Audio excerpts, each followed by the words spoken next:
አሁን የገጠር ሽግግር ለማድረግ ኢትዮጵያ ቁርጠኛ ስራ እየሰራች ትገኛለች። ለዚህ ማሳያው ደግሞ በሚቀጥሉት 15 እና 30 ዓመታት የሚተገበረው የገጠር መዋቅራዊ ሽግግር ስትራቴጂ ወይም ፍኖተ ካርታ ዝግጅት የመጨረሻው ምዕራፍ ላይ ደርሷል። በዚህ ሂደት አርሶ አደሮች የምግብ ዋስትናቸውን እንዲያረጋግጡና ገቢ እንዲያገኙ ከማድረግ ባለፈ ከአካባቢያቸው ጋር ያላቸው መስተጋብር ማሻሻል አንዱ ትልም ነው። በተጨማሪም አርሶ አደሮች ያላቸውን መሬት በአግባቡ እንዲጠቀሙ በማድረግ ምርታቸውን ማሳደግና ያመረቱትን ምርት ደግሞ እሴት ጨምረው እንዲጠቀሙ ማድረግ ሌላው ውጥን ነው። የገጠር ሽግግርን ግብርናን ጨምሮ ስናነሳ የኔ መስሪያ ቤት ፋኦ ፎር ቤተርስ የምንለው አለ።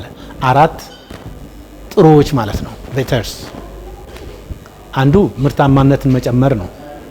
ሁለተኛው ተስማሚ የሆነ ምግብ በቂ ማምረትና መጠቀም መቻል ማለት ነው። ሶስተኛው ከኢንቫይሮንመንት ከአካባቢ ጋር ያለን ትስስር ጤናማ መሆን ማለት ነው። አራተኛው አጠቃላይ የህብረተሰቡ ህይወት የተሻለ እንዲሆን ማድረግ ነው።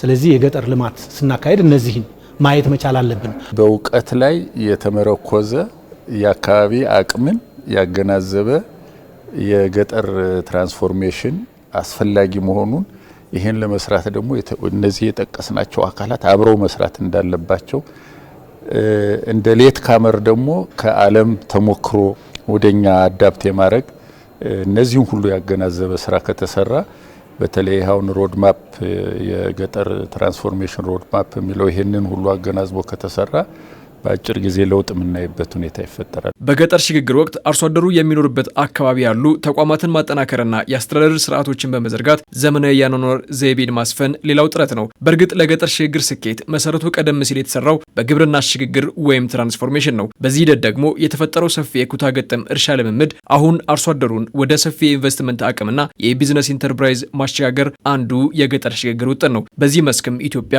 ብዙ ተጉዛለች። ገጠር ላይ ስራ ያላቸው ወይም ኢንቨስትመንት ያላቸው ሁሉ አንድ ላይ ቢሰሩ የተሻለ ውጤት ያገኛሉ።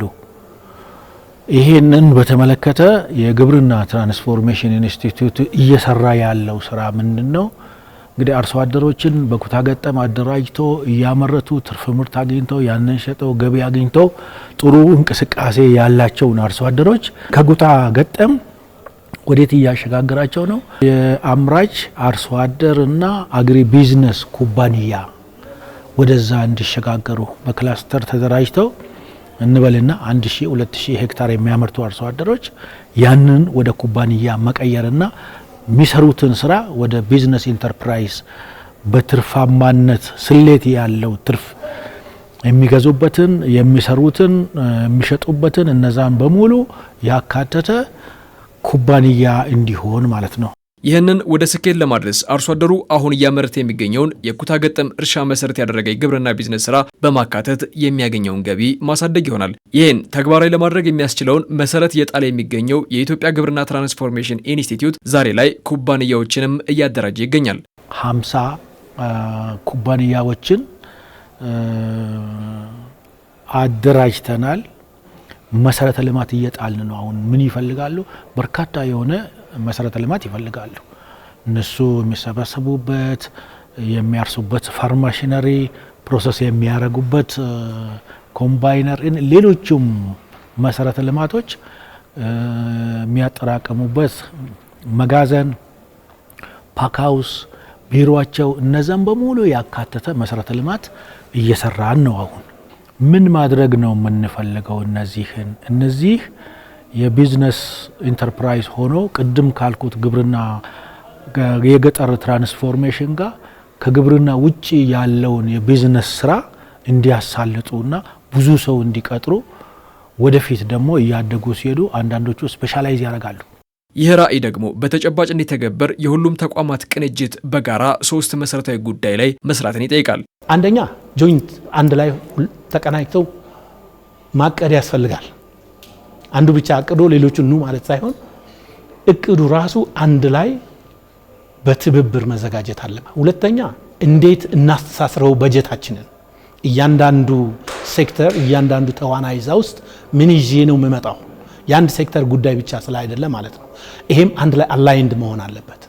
ሶስተኛው ደግሞ ወደ ስራ በሚገባበት ጊዜ ክትትል የሚደረገው አንድ ላይ መሆን አለበት። ማንኛውም ስራ በእውቀት የተመራ በኢኖቬሽን የተመራ እንዲሆን የሚያስችል አሰራር መፍጠር ያስፈልጋል። ይሄንን ስንል የመንግስት አካላት ብቻ ሳይሆን የእውቀት ተቋማት፣ ዩኒቨርሲቲዎች፣ ምርምር ተቋማት፣ የግሉ ዘርፍ እና የልማት አጋሮችን ያቀፈ በእውቀትና በኢኖቬሽን የተደገፈ እንዲሆን እንዲያስችል የሚያረግ የአሰራር መዘርጋት ይጠይቃል። ይሄ ሁሉ ተዳምሮ መዳረሻ ሀሳቡ የኢትዮጵያን ብልጽግና ማረጋገጥ ይሆናል።